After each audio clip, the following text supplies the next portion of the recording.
Is Ramakrishna sir, Telangana BC studies and kids.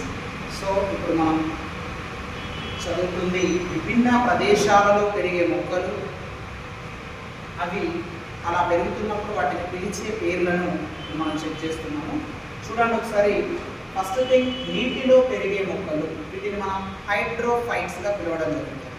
అదేవిధంగా ఉప్పు నీటిలో పెరిగే మొక్కల్ని హాలోఫైట్స్, ఆమ్ల నేలలో పెరిగే మొక్కలను యాక్సాలోఫైట్స్.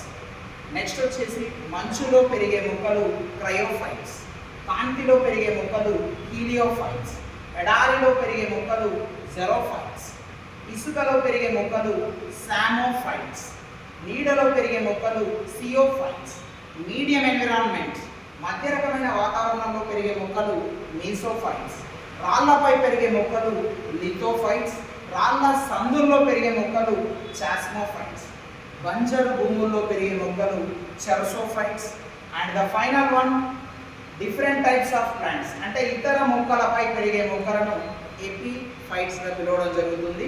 చూడండి, ఒక్కొక్క వెదర్లో పెరిగే మొక్కను ఒక్కొక్క రకమైన ప్రత్యేకమైన పేరుతో పిలవడం అనేది మనకు కాంపిటేటివ్ క్వశ్చన్. సో దీన్ని మీరు పూర్తి స్థాయిలో ప్రిపేర్ అయినట్లయితే ఖచ్చితంగా ఇక్కడ నుంచి మనం ఒక మార్క్ అనేది ఈజియెస్ట్గా క్యాచ్ చేయవచ్చు. ఇది చూస్తున్నారు కదా, hydrophytes, halophytes, oxylophytes, cryophytes, heliophytes, xerophytes, psammophytes, sciophytes, mesophytes, lithophytes, and chasmophytes, and chersophytes, and epiphytes. Okay.